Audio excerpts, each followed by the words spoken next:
Hi குட்டீஸ், welcome to our channel. இன்றைக்கி நம்ம சேனலில் என்ன பார்க்க போகிறோன்னு பார்த்தீங்கன்னா 3rd standard 3rd term Tamil work புக்கோட ஆன்சர்ஸ் தான் பார்த்துட்ருக்கோம். ஆல்ரெடி 6 லெசன்ஸ்க்கு உண்டான ஆன்சர்ஸ் அப்லோட் பண்ணியாச்சு. பார்க்காதவங்க அதை பார்த்துட்டு வாங்க. இன்றைக்கி நம்ம பார்க்க போகிறது 7th லெசன்ஸ்க்கு உண்டான ஆன்சர்ஸ் பார்க்க போகிறோம். 7th லெசன் நமக்கு என்ன கொடுத்துருக்காங்க அப்படின்னா பேசும் பெட்டி அப்படின்ற லெசன் தான் கொடுத்துருக்காங்க. அதில் இருக்கக்கூடிய ஆன்சர்ஸ்லாம் பார்க்கலாமா?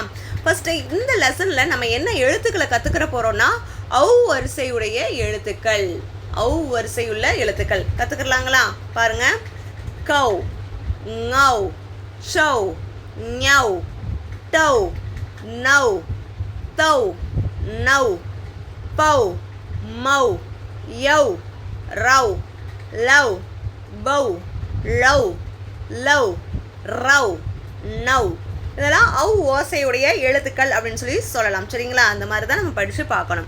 அடுத்து பாருங்கள், எழுத்துக்களை இணைத்து சொல்லை படிப்போம். எழுத்துக்களை இணைத்து சொல்லை படிக்கலாமா? பாருங்கள், இது என்னது? கௌ, தா, ரி, கௌதாரி. இது பௌ, இர், நா, மீ, பௌர்ணமி. அடுத்து பாருங்கள், மௌ, வா, இல், மௌவல்.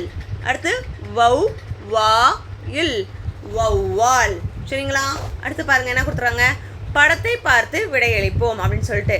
இதில் இந்த படம் உங்களுக்கு 3ஆம் வகுப்பு பயிற்சி புக்கோட முன்னாடி அட்டை படம் தான் கொடுத்துருக்காங்க. அதில் உங்களுக்கு எது பிடிச்சதுன்னு சொல்லுங்கள். விலங்கு இடம் பெற்ற அட்டைப்படம் எது அப்படின்னா இந்த 3வது அட்டைப்படம். விலங்கு இடம் பெற்ற அட்டைப்படம் எது அப்படின்றது தான் கொடுத்துருக்காங்க. எந்த படம்? 1வது அட்டைப்படம் தான் விலங்கு இடம்பெற்ற அட்டைப்படம். அடுத்து கைகோத்து நிற்கும் சிறுவர்கள் எத்தனை பேர்? எத்தனை பேர் கைகோத்து நிற்கிறாங்க? 5 பேர். அடுத்து படத்திற்கு பொருந்தாத தொடருக்கு நிழலிடுக அப்படின்னு சொல்லியிருக்காங்க. சிறுமி கப்பல் விடுகிறாள். இங்கே சிறுமி கப்பல் விடுற மாதிரி படமே கிடையாது. அப்போ அதுதான் பொருந்தாதது. அதுக்கடுத்து தற்போது நீங்கள் பயிற்சி செய்யும் பயிற்சி நூலின் அட்டைப்படம் எது அப்படின்னா 3வது தான். இதுதான் நமக்கு கொடுத்துருக்காங்க. இந்த அட்டைப்படம் தான் நமக்கு ஒர்க் புக்கோட முன்னாடி பேஜில் இருக்கும். அடுத்து உங்களுக்கு பிடித்த அட்டைப்படம் குறித்து எழுதுக. எனக்கு பிடிச்சது என்னென்னா யானையின் மேல் பூனை சவாரி செய்வது. அதற்கு கீழே சிறுவர் சிறுமியர் சில செயல்பாடுகளில் ஈடுபட்டுள்ளனர். இந்த அட்டைப்படம் தான் எனக்கு பிடித்தது. உங்களுக்கு எந்த படம் பிடித்திருக்கோ அதை அந்த இடத்துல எழுதுங்க. அடுத்து பாருங்கள், நிகழ்வு அட்டவணையை படித்து வினாக்களுக்கு விடை தருக. இங்கே சில நிகழ்வுகள் கொடுத்துருக்காங்க. கீழே கொஸ்டின்ஸ் கேட்டிருக்காங்க பாருங்கள். குழந்தைகள் விழா எத்தனை நாள் நடைபெறுகிறது? 2 நாள். அடுத்து 2ஆம் நாள் விழா தொடங்கும் நேரம் 9:30 மணி. அடுத்து வானவில் வண்ணங்கள் என்பது எந்த செயல்பாட்டுக்கானது? ஓவியம். அப்புறம் 2ஆம் நாள் 12 மணிக்கு நடைபெறும் செயல்பாடு எது? நாடகம். அடுத்து நீங்கள் எந்தெந்த நிகழ்வுகளில் பங்கேற்க விரும்புகிறீர்கள்? நடனம், பேச்சு, நாடகம், மாறுவேடம். சரிங்களா? அடுத்து நானே செய்வேன்னு சொல்லி கொடுத்துருக்காங்களா? நீங்களே தான் செய்யணும். பாருங்கள், தொடருக்கு தொடர்புடைய படம் எது? பொறி உருண்டை தின்றேன். இதில் எது பொறி உருண்டை? நமக்கெல்லாம் பிடிக்கும் தானே? இதுதான். அடுத்து 3 தொடர்களுக்கும் உரிய பெயரை தேர்ந்தெடுக்க. மரத்தில் இருப்பேன், பழம் தின்பேன், பறந்து செல்வேன். யாராக இருக்கும்? கிளி தான். அடுத்து பாருங்கள், அறிவிப்பு பலகையை படித்து விடை தருக. இங்கே உணவு திருவிழா பற்றின அறிவிப்பு பலகை கொடுத்துருக்காங்க. அதுலேருந்து கீழே வினாக்கள் கேட்டிருக்காங்க பாருங்கள். உணவு திருவிழா எத்தனை நாள் நடைபெறுகிறதுனா 3 நாள். நீங்கள் உணவு திருவிழாவிற்கு சென்றால் செய்ய இயலாதது எது?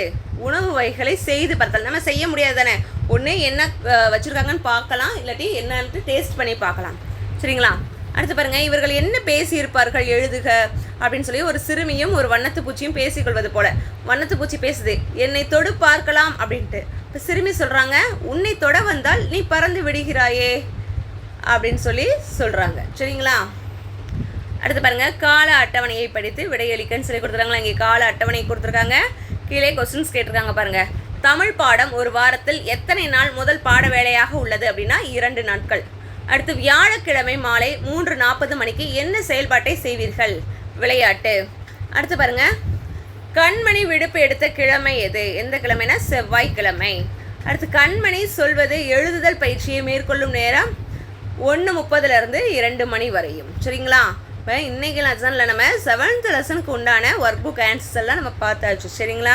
அடுத்து 8th லெசன்ஸ்க்கு உண்டான ஆன்சர்ஸை நெக்ஸ்ட்டு ஒரு வீடியோவில் நம்ம பார்க்கலாம். ஓகே குட்டீஸ், இந்த வீடியோ உங்களுக்கு பிடிச்சிருக்குன்னு நம்புகிறேன். நீங்கள் பார்க்கக்கூடிய எல்லா வீடியோக்களுமே லைக் பண்ணுங்கள், ஷேர் பண்ணுங்கள், சப்ஸ்கிரைப் பண்ணுங்கள். அப்போனா தான் நாங்கள் போடக்கூடிய வீடியோக்கள்லாம் உங்களுக்கு உடனுக்குடனே கிடைக்கும். உங்கள் ஃப்ரெண்ட்ஸ்க்கு அடிக்கடி ஷேர் பண்ணிகிட்டே இருங்க. ஓகே குட்டீஸ், தேங்க்யூ.